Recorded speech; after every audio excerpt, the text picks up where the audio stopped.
नमस्कार। आपने कभी सोचा है कि भाई एक कंपनी जो सिर्फ व्यापार करने आई थी, वो देखते ही देखते पूरे भारत की हुक्मरान कैसे बन गई? आज हम इन्हीं हाथों से लिखे नोट्स के पन्नों को पलटेंगे और जानेंगे कि कैसे कुछ गिने चुने लोगों के फैसलों ने भारत का नक्शा हमेशा के लिए बदल कर रख दिया। तो चलिए बंगाल के गवर्नर जनरल की इस कहानी में उतरते हैं। तो देखिए, ये जो आप देख रहे हैं ना, ये सिर्फ कुछ नोट्स नहीं है। समझिए कि यही हमारा नक्शा है, हमारा गाइड है। इन्हीं नोट्स के जरिए हम उन फैसलों, उन नीतियों और उन लोगों तक पहुंचेंगे जिन्होंने भारत का इतिहास हमेशा के लिए बदल दिया।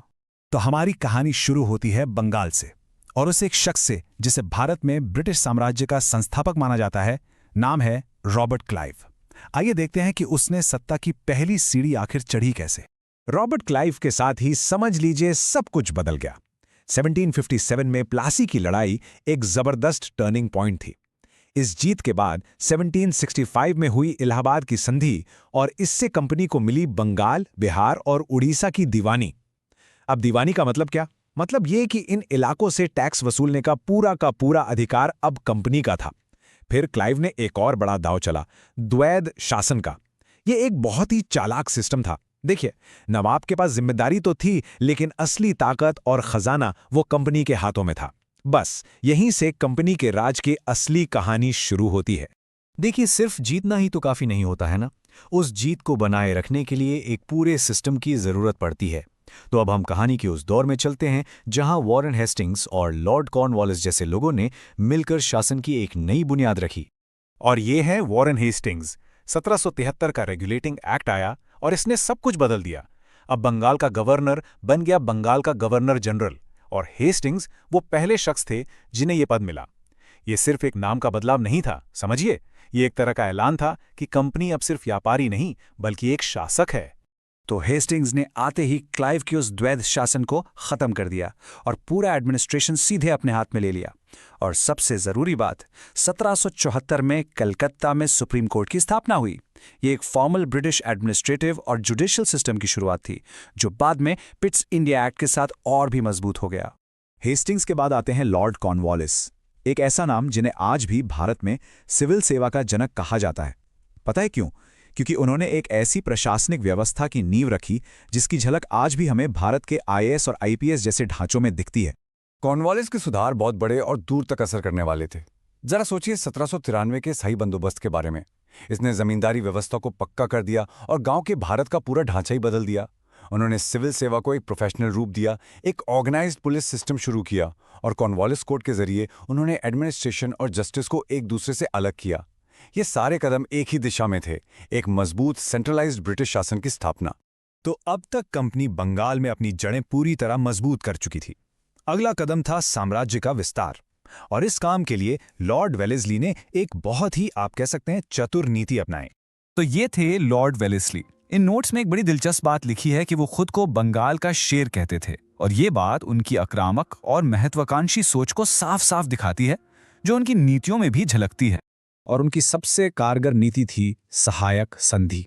अब देखिए, सुनने में तो ये एक सुरक्षा का समझौता लगता था, लेकिन असल में ये राज्यों की आज़ादी छीनने का एक तरीका था। राज्यों को अपनी सेना खत्म करनी पड़ती थी और ब्रिटिश सेना को अपने ही खर्च पर रखना होता था। हैदराबाद वो पहला राज्य था जिसने 1798 में इस संधि को माना। और फिर देखिए कैसे एक के बाद एक भारतीय राज्य इस संधि के जाल में फंसते चले गए। हैदराबाद से कहानी शुरू हुई और फिर मैसूर, तंजौर, अवध और पेशवा तक ब्रिटिश प्रभाव बहुत तेजी से पूरे भारत में फैल रहा था।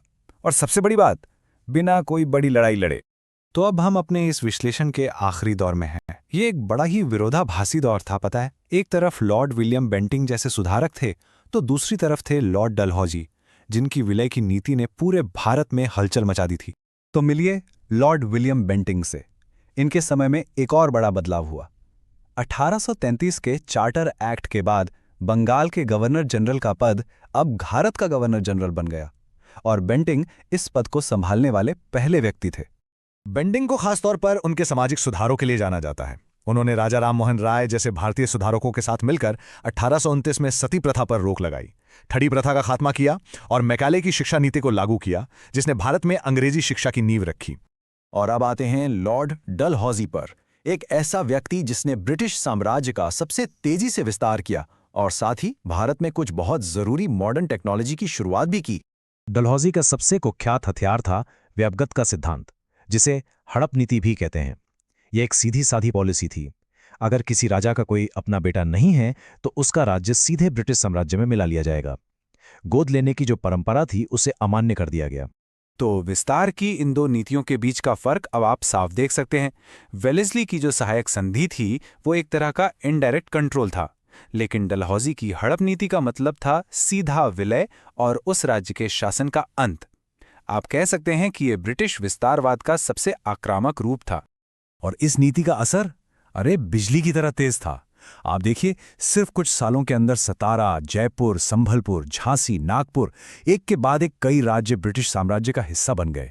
1856 में तो उन्होंने कुशासन का इल्जाम लगाकर एक अमीर राज्य अवध को भी हड़प लिया। लेकिन इन विलय के साथ साथ डलहौजी ने आधुनिकीकरण पर भी पूरा जोर दिया। भारत की पहली रेलवे लाइन, टेलीग्राफ, एक मॉडर्न पोस्टल सिस्टम और पीडब्ल्यूडी यानी लोक निर्माण विभाग की स्थापना, ये सब उन्हीं के समय में हुआ। और इन सुधारों का मकसद दोहरा था। एक तो भारत को मॉडर्न बनाना और दूसरा अपने एडमिनिस्ट्रेटिव और मिलिट्री कंट्रोल को और भी ज्यादा मजबूत करना। तो क्लाइव से लेकर डलहौजी तक हमने एक लंबा सफर तय किया है। हमने देखा कि कैसे सिर्फ व्यापार के इरादे से आई एक कंपनी ने धीरे धीरे करके पूरे भारत पर अपना कब्जा जमा लिया। लेकिन सवाल यह है कि इसकी विरासत क्या है। ये कहानी हमें एक बात तो बिल्कुल साफ दिखाती है, एक व्यापारिक कंपनी से एक साम्राज्य तक का यह सफर कोई इत्तेफाक नहीं था।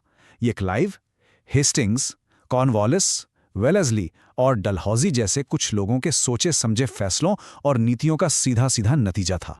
और हम आपको इसी सवाल के साथ छोड़े जाते हैं कि इन गवर्नर जनरलों की ये जो नीतियां थीं, ये सिर्फ उस वक्त की ज़रूरत के हिसाब से किए गए प्रशासनिक बदलाव थे, या फिर ये भारत के भविष्य को एक खास दिशा देने के लिए लिखी गई एक सोची समझी पटकथा थी।